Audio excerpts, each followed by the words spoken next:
Hey, this is Phil from Race City Retro, and today we're talking headers. Everybody's biggest nightmare when you're building a hot rod is always the headers. One of the best shirts, one of our best selling shirts. Every pair of headers should come with a hammer in the box is one of our best selling shirts because everybody hates headers, but you don't have to hate headers. Headers, just like anything else, you got to do your research. You got to read comments. You got to look at pictures, see what other guys are saying about that particular set of headers before you try and put them on your car. Also, know what you want, know what you need, know what kind of car you're building. If you don't really need headers, don't put headers. Just put a set of exhaust manifolds on it.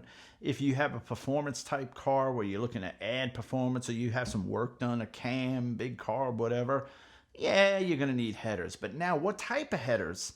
So many different types. There's little shorty headers. There's block hugger headers that come to the middle. There's your standard header. There's a chop Clipster header, they call it. And there's Fenderwell headers, which come all the way out and down, give you that gasser look and that gasser vibe. Now, these particular headers I have on this car right now, I'm just test fitting them. I bought them years ago. The engine's all ready to come out. I just got to pull the drive shaft, take the shifter handle off, and she's ready to come. So I figured while it's in the car, sitting exactly where it's supposed to be, now's the time to test some headers. Some of the things that come into play when you're choosing a header, you need to know ahead of time. First of all, tube size, tube diameter. A lot of people go way too big. They don't need that huge tube size. You don't have a race header, so you can go with a smaller size tube diameter, which in turn will always fit the car better because headers, basically you're squeezing a bunch of pipes into usually a really tight space and everything hits something. So start with your tube size. Depending on what type of horsepower your engine is putting out approximately, you don't need to go with gigantic tube headers. These headers, like I spoke of, these are what they call Clipsters. These are for a Tri-5 header, Tri-5 Chevy, I'm sorry. A guy had put these on a car. He did an engine break-in. He wiped out the cam. So they've only been run 20 minutes, if that. He wound up going LS, this, that. You know how it goes. So he sold me these things really cheap. And nowadays, all these years later, they're like, these are coated, so they're like a $500 pair of headers. You don't need coated headers either. We're going to talk about that in a minute. These have a problem on this car. Well, what could be a problem? This is why I say you got to know your car. With Tri-5 Chevys, you have a couple different engine mount scenarios. You have the typical elephant ear in the front, which is where the majority of these cars will mount. That's the way GM did it on the 6-cylinders and the 8-cylinders. But a lot of guys are going with the side mount kit. There's a bracket. You could drill some holes into your frame and change it over to side mount and lose the front engine mounts. Then they have another version of the side mount which pulls the engine forward an inch and gives you more distributed clearance, like if you want to run an HEI. So now think about that for a minute. You're going to pull the engine forward an inch. Everything's going forward an inch, including these headers. These headers are not made to sit forward an inch. When they design these headers, they're going to use a car, mock it up, test tubes, this and that. They're going to squeeze everything into a regular mount. That's why you got to read your comments on the headers. And something that comes into play with the Tri-5s, if your car still has the factory transmission mount, by that I mean if you have a 4-speed car or even some of the automatics, I believe too, these cars don't have cross members on the back of the transmission. They mount up front, the front part of the transmission. They have these giant ears, which I'm going to show you in a minute, which come off the chassis and catch the bell housing. There's a rubber mount that holds it all into play. And guess what goes right there? The header. Normally that's where a header would exit. So some headers, you're going to see the footnote that those mounts got to be chopped off. They got to be removed, which means if your car doesn't have a rear cross member, now not only are you going to do headers, now you got to weld in, or I think there's bolting kits too, put a rear cross member on your car to clear your new headers. The ones they make for Tri-5s that you could use with the factory mounts go way low. That's what I took off this car. they go drop down. When you look at the car from the side, it looks like they're almost going to drag on the ground. So if you have a lowered car, that's going to be an issue. That's why these Clipsters are popular, but I'm going to show you why these aren't going to work on my particular car and why I'm not going to run these. Okay, there are the ears that come off the chassis to that rubber isolated mount, which bolts to the bell housing. You see where the header exits? It's going to be aiming right at that mount. So you'd have to have some weird exhaust bends to go down and around. That's problem number one. Problem number two, when you have this bell housing, there's a special starter, and there's only one type of starter for this car. It bolts up really weird. It's got 3 bolts. It's not like a typical small block Chevy starter. These headers, I only have 2 bolts in them, but they are snugged, are up against the starter. So, man, it wouldn't take long to cook that starter with all that heat coming out there. So that's issue 2. Nobody makes a mini starter for this setup, the Tri-5 Chevy bell housing, that I know of. You have to run a stock type starter. They make better versions of it. I know PowerMaster makes one, but the dimensions stay the same as this. So this thing is literally touching the starter, this pair of headers. So that's the one problem there. Exhaust pipes coming out. And then that's the other problem there. And that's just the the passenger side. Now, the driver's side looks a little better, but it's kind of weird because the header points right at that edge there. It's not really lined up with the indentation where the exhaust would run. You can run these with a 4-speed. It looks like nothing is going to get in the way as far as the Z-bar. And these are made to run with a power steering box, like the big 605 box. It gives you more clearance up top. So that's my issue with these headers. I wasn't 100% set on these because this car is going to have more of a gasser vibe. So when you're building a gasser Tri-5 and you want it to look legit, there's only one way to go with headers. You know it. I know it. Let's just face the facts. Oh, yeah. Nobody noticed that big brown box sitting behind me. Just got dropped off today. Patriot. And what these are: 55, 57 Chevy, small block Chevy Fenderwell raw steel. Ironically, that was my nickname in high school by the ladies. Raw steel. These are pretty cool H8034s. Used them multiple times in the past. Let's get these out of the box, and I'm going to show you how they fit today. Oh, yeah. Nothing better than opening brand new speed parts. Whoa. Whoa. Whoa. Oh, nice. Packed nicely, Patriot. I bought headers in the past, man, and when you get them, they don't pack them good at all, and it's just a disaster. Look at this. Oh, yeah. Woo-wee. There you go. All right. Passenger side. These are really nice pieces. Patriot does an excellent job on these. Look at the finish. Look at the welds. Really, really nice. I've never had an issue with these. I've ran them multiple times. I just had them on my Detroit Hustler 55 Chevy. The tires don't hit them. Nothing hits them. Real nice pieces for Tri-5s. Let's bolt one of these up to the car, and I'll show you exactly where they're going to sit. Oh, alrighty, man. Alrighty. See, now you thought everybody builds gassers out of these cars because they're cool. Actually, it's because those Fenderwell headers make life so easy. That's why guys turn these into gassers. The secret is out. There's the passenger side one, all bolted up. It's tight to the head, so it's sitting exactly where it's going to sit. Now, things you're going to see right off the bat: you have a lot of clearance under. I did not have any clearance issues with my tires hitting. You got to remember, this is your center line here. Look how much room you have. Even when a tire turns, they sweep right in. Good area between here and here. You're not really on top of it. Fender well comes down, but you will see these poking out in the wheel well. And basically what I did, I just ran an elbow, but what's nice is with these, you can tuck your exhaust up. I ran a straight through muffler. I think I ran like a small glass pack on the car with some dumps right in front of the rear tires. But here's what they look like mounted. Okay, so now you got a heater core. If yours is keeping a heater core, yeah, you got to elbow up a little, get them out of the way. And I believe you can run your stock battery because the stock battery sits up here. There's the bolt hole. It'll sit across and it bolts in here and here. So you could still run your battery under the hood if you want that. If not, you run your battery in the trunk because race car. But from above, nice and easy changing plugs like a gentleman.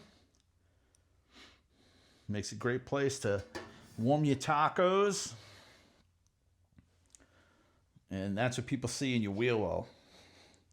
Gives it that, hey bud, let's party kind of look. And these are raw steel. I did not get coated because I know how to paint headers properly where the paint actually lasts. And I'm going to show you guys my method of doing that on these headers. These are the headers going on this car. No ifs, ands, or buts about it. I could run that starter. I could run whatever kind of starter I want to run on it. There's the bottom. You see the plug holes. You can run side mounts, front mounts. Just, you know, and you don't have to worry about none of that stuff anymore. You can run, I've seen guys put pipes on these and tuck the exhaust right back under the car, you know, where it should be. You could do that. You could also put a nice set of dump tubes on these right there if you want to have that quickie disconnect for open headers. But man, they make a nice piece. Look at the welds. Look at the collector flange. Really nice. Real nice piece. And I didn't show you, but I'll show you the other loose one. Behind these flanges, they grind down the end of the tubes. I'm going to put the link up. I got these from Summit, and unfortunately, just like everything else, they've really gone up in price. When I was buying these years ago, they were like $235 a pair raw. But then, you know, nobody even knew that Patriot made them. Summit always had like 25 sets in stock, but now that the word is out on these, they're a lot more. I think I just paid like $388 for these bare. They have another painted version, I believe that they do. And then there's another coated one, which is like $800. I don't like coated headers. I want the car to look traditional. So these are going to be either one or two colors. They're either going to be white or they're going to be blue. One or the other. Two very popular colors from the 60s. I'll decide. My last set was white. Came out beautiful. And I'm going to show you my method for painting these headers that makes the paint actually last. All right, let's take a look at the other one that's off the car. I just want to show you the flange, how nice. Okay, here's the driver's side one. And check out the Patriot tag. That's nice. I like that. Tagged on there. Don't you hate when you see like expensive parts and they got a sticker with their name on it on the piece? I don't know. That laser cut tag thing looks great. And let me show you the flange. Look at that. Nice job, right? All ground down. Bolts go in nice. And one tip, when you're doing headers and you see any of your tubes have that dent in them, always start with those bolts. Do the dented ones first, because when you line those up first, you'll never have an issue. If you do your centers first and try and line these up, they're not going to line up. So put these in first, and then your straight up easy ones, put in afterwards. Always leave everything loose with your headers so you can shimmy them back and forth and get all your bolts started. But that's a nice piece, isn't it? Nice job, Patriot. Let me show you what you get with them as well. They give you some goodies with them. Okay, here's the goodies you get with these. You get the metal gaskets, not the cheapy ones. These are like those compressed ones that work real good. You get header bolts for the engine, bolts for the collectors, collector gaskets, which are nice heavy ones. The long collectors, which are great because it allows you to put your elbow or whatever you want to do to run exhaust, if you're going to run exhaust. And instructions. Man, if you need instructions to put Fenderwell headers on, you should really hang your wrenches up, man, and just go into another field, become like a pastry chef or something. They're about as easy as you can be. Worst case scenario is just getting the wheel tubs out of the way to bolt them up. I'm kind of angry. No decal. Nothing, Patriot. Really? Really? Really, Patriot? Really? No decal. All the bean counters, pull decals out of Speed Parts. But man, I couldn't be happier with these. Like I said, I've ran them in the past. They fit great. Everything looks good on them. And as far as performance-wise, what a lot of people don't know is on dyno tests, the longer the tubes, the more horsepower they make. Fenderwell headers really tested well on a dyno to build horsepower. So if you do have a juicy motor, Fenderwells are going to give you a little extra. And I think there's actually an Engine Masters episode out there where they're testing Fenderwells versus regular, and they picked it up. The longer the header, generally the more tuned it is, so the more horsepower it'll make. That's pretty cool. Let me throw the other one on and I'll show you the pair from the front. Okay, so there's the passenger side. Same thing, man. Looking great. Fits beautiful. No interference with the master, even if you're running a double master or a power, which I don't know why you'd be running a power on a gasser, but even if you run a double master, plenty of clearance. You can keep your lines out of the way. No issues with Z-bar, none of that stuff. Clutch linkage. Fenderwells give you all the room in the world. You could do oil changes from above, basically. Reach down to grab the filter. Sits real nice, just like the other one. Plenty of room. You're not on top of the body, heating your kick pans up, your toe boards. But really, really nice job. And look at it from the front. Oh, man. That's just nasty. That's just wrong. There's just too much cool there. Oh, I took my tunnel ram off because I'm getting ready to whack this motor out. Looks good, right, guys? So, in case you were wondering about Fenderwell headers, that's Fenderwell headers on a Tri-5. And these were the ones that I originally test fit. These are Clipsters. These, I believe, are also from Patriot. Let's see. I think they have a part number. If these are right for you, yep, these are 8025s. But just remember what I told you, where you got to have those mounts off your chassis. These will work with a big power steering box. And you do need, they make a bent collector for these, which I actually have. Let me show you those. Let's go over to the shelf. I think I got them right over here. Let's get this chair out of the way. Yep, here they are. That's the collector for those headers, because the Clipster comes down on an angle, so this connects on the angle and runs your pipe straight. But on this car, it'll run the pipe straight into the transmission mount that comes out of the chassis. So you'd have to go to an exhaust shop if you're going to keep these mounts and run the Clipster headers, and they'd have to do some interesting bends. But I got it up. The engine's getting ready to come out. Did you see my other video on my Cribs Cruisers? Check that out, man. I got it up on the Cribs. I can get under, pull that drive shaft out.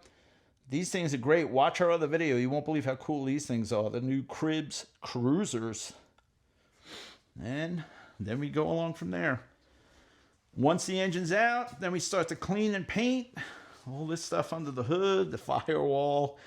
Clean it, paint it all up. We already went through the motor. Motor's good. I just want to detail it, and then we're going to put it all back in, wire it up, and get it going.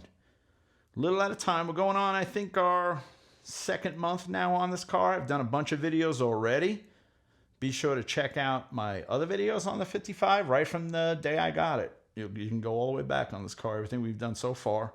And there's a lot more in store, so please be sure to subscribe. If you like Tri-5 cars, subscribe, because then YouTube is going to feed you a lot of Tri-5 videos. I subscribe to everything I love, and it works exactly that way. And then YouTube sends me videos of stuff I like. In the beginning, when I wasn't subscribing, I'm getting all kinds of weird stuff. How to do this, how to roof your house, how to do that. And I didn't look at that, so it's like, why are you sending me that, YouTube? Once you start clicking on all kinds of cool stuff, then YouTube is going to put cool videos in your feed. So it helps me out. It helps you out. Thank you guys so much for checking out these headers. I hope this helps you make your decision one way or another. if you're interested in Gasser Fenderwell type headers, or if you're interested in something like the Clipsters. I do not have the stock ones that I took off here, not the stock, the low boys, but man, like I said, they were almost dragging on the ground, very low, the stock headers that run with those mounts. Thanks for coming along, guys. Take care, man. Get out to that garage and work on something cool.